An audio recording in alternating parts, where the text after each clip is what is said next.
Pouco antes, imagens da comissão da ALEP, Assembleia Legislativa do Estado do Piauí, as imagens aí das comissões. Elivaldo Barbosa, dia de trabalho no Parlamento Estadual, Elivaldo. Foi um esforço concentrado, Joelson. 3 comissões se reuniram hoje.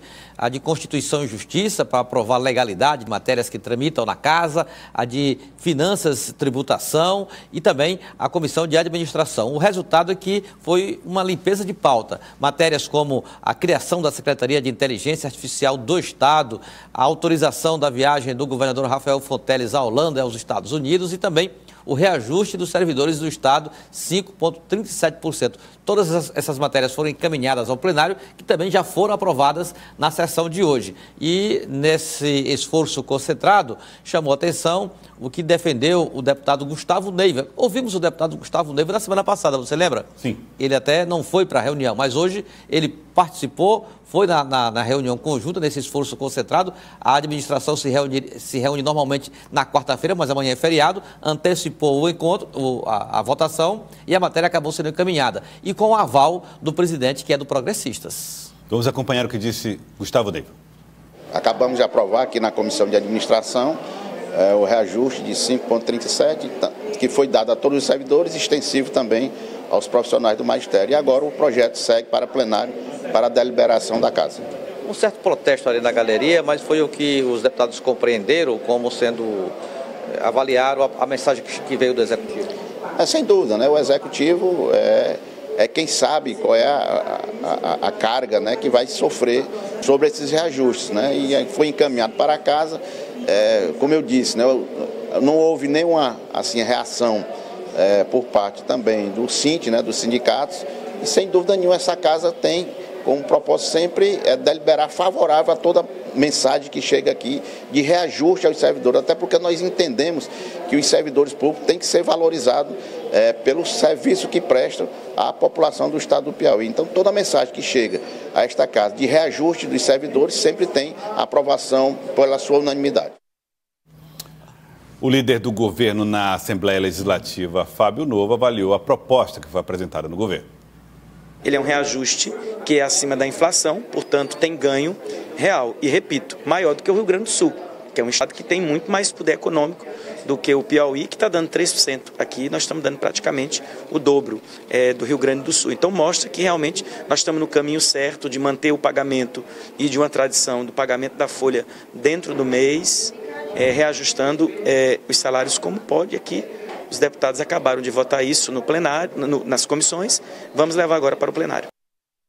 E possibilidade de, óbvio, aprovação, né, Ivan? Não, já foi aprovado, já estamos perto de uma da tarde. Plenário já? Já deu ok. A matéria que tem o entendimento nas comissões, ele já sai das comissões já no entendimento para aprovar de forma célere no plenário. Houve lá um protesto de um segmento do Serviço Público Estadual. Eu até conversei com uma senhora lá, que é presidente do sindicato dos servidores de estabelecimentos de saúde, se queixando que o reajuste aplicado ao que recebem atualmente deixa ainda uma margem salarial muito pequena, que mal chega ao salário mínimo. Então estavam reclamando bastante e querendo um tratamento diferenciado para uma equiparação salarial em relação às demais categorias do serviço público. Mas a matéria que estava em votação, a pauta que chegou aos parlamentares, foi a mensagem do governo, que foi apreciada e aprovada.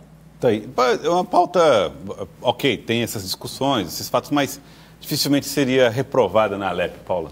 Pois é, Joelson, quando a matéria ela passa facilmente assim nas comissões, não é, Elivaldo? A tendência é de que seja aprovada facilmente também no plenário, até porque essa questão de reajuste, ela já foi inicialmente discutida ali no início do ano, e agora o governador regulamenta também essa questão em relação ao aumento dos servidores, mas de fato uma pauta já aprovada em acordo ali entre os deputados e o próprio governador.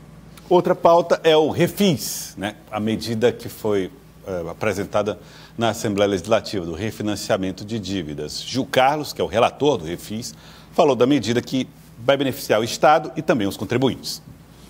CMS, o governo do Estado acena para os que estão em débito com o fisco estadual essa oportunidade de quitarem os seus débitos, que são registrados até junho de 2023.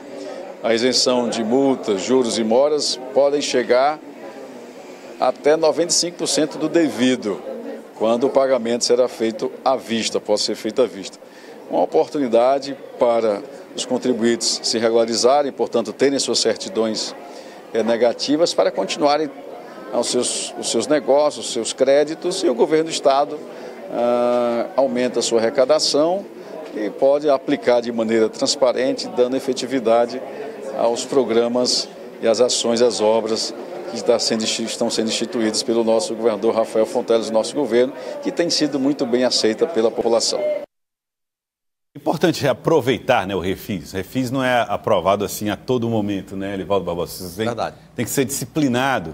E é uma possibilidade, então, para as empresas regularizarem sua situação e continuarem competindo e gerando negócios. Precisa de autorização até federal. Se não me engano, lá da Secretaria do Tesouro Federal precisa autorizar para que a Assembleia decida sobre esse tema. Agora, a Refis é sempre aquele momento em que todos os segmentos são beneficiados.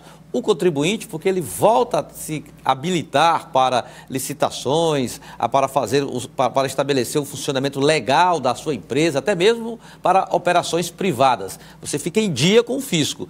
Também para o Estado, porque reforça o Tesouro Estadual na medida que recupera a receita aparentemente perdida. E para a economia como um todo, que se você tem uma empresa totalmente habilitada, totalmente apta, ela não deixa de ser mais dinâmica, né? Com mais capacidade de efetivar as suas atividades, seja qual for a área, até mesmo a capacidade de gerar empregos. O que chama atenção, né? A Refis é importante, o aumento do salário dos servidores é importante, mas o que chama atenção é como o governo do Estado conseguiu, de maneira muito hábil politicamente, inclusive, fazer tramitar com muita fluidez as matérias na Assembleia Legislativa, sabe?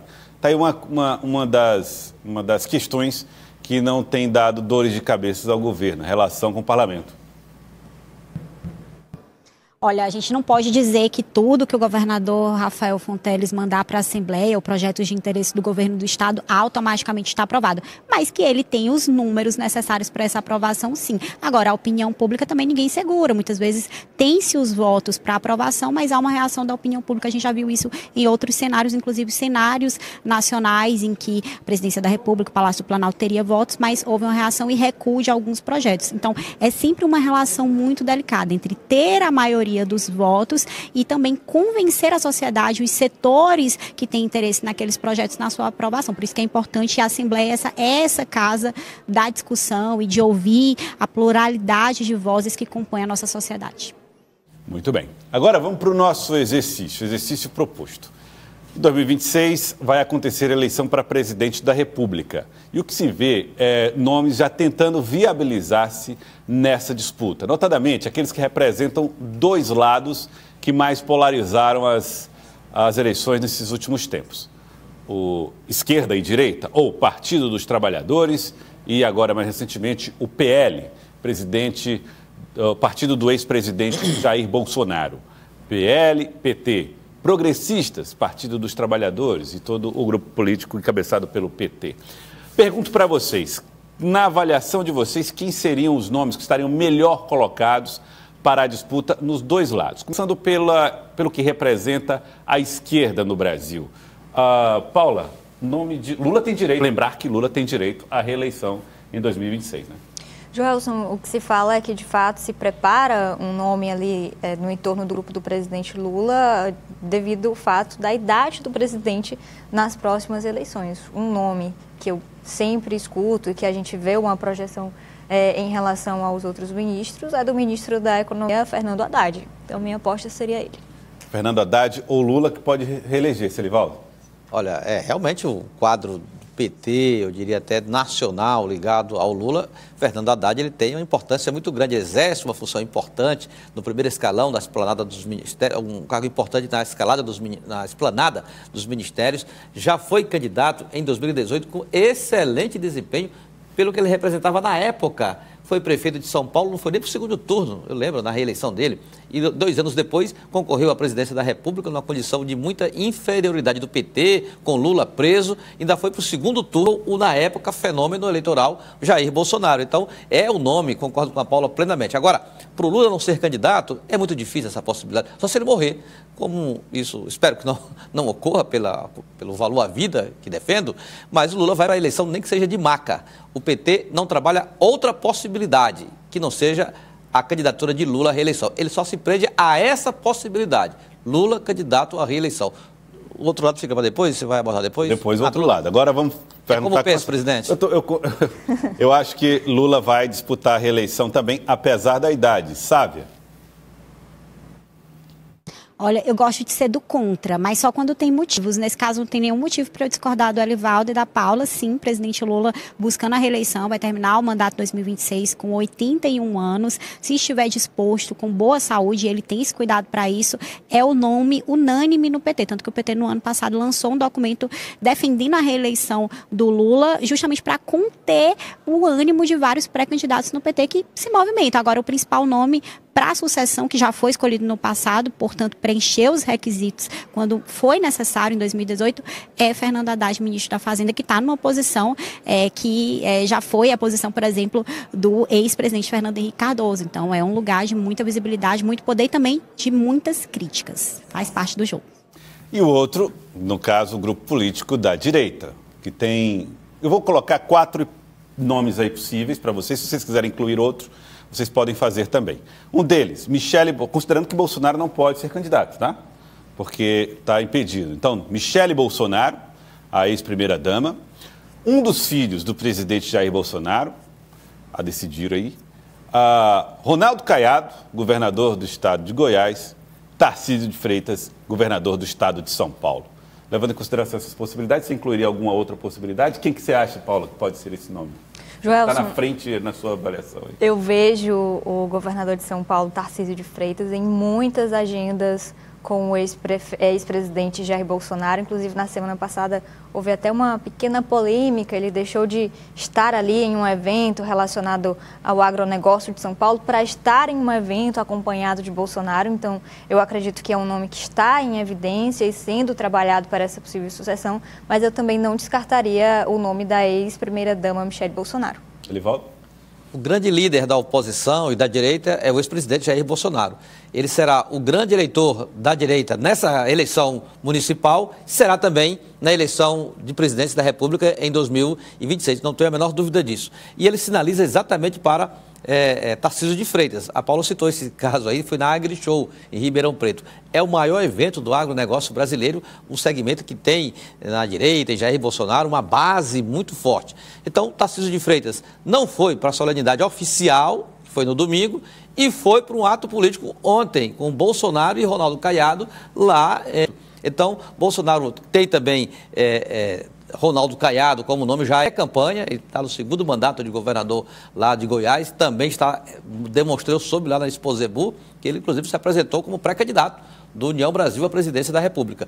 Mas eu acho que o preferido do ex-presidente Bolsonaro, ele já faz esses ensaios, é o governador de São Paulo. Ronaldo Caiado, que foi candidato à presidência da República em 1989, o homem do cavalo branco, Elivaldo Barbosa. Ele que representava a União Democrática Ruralista, UDR, né? E agora está aí de novo. Foi, inclusive, muito tempo, o partido da direita.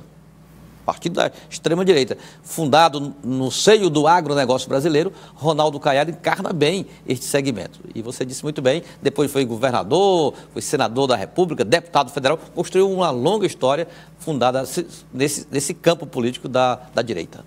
E aí, sabe, eu acredito também que Tarcísio de Freitas esteja aí na dianteira dessa disputa. Mas o que você acha, sabe?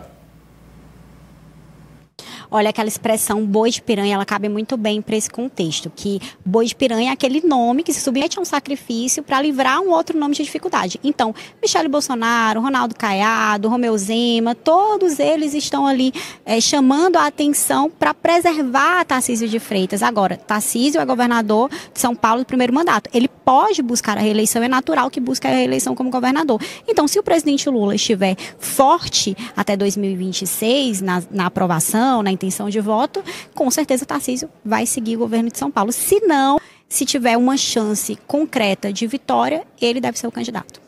Muito legal. Então tá aí, desenhado, de acordo com a gente aqui, pode ser Lula versus Tarcísio de Freitas na polarização. Óbvio que outros candidatos surgirão durante todo esse processo.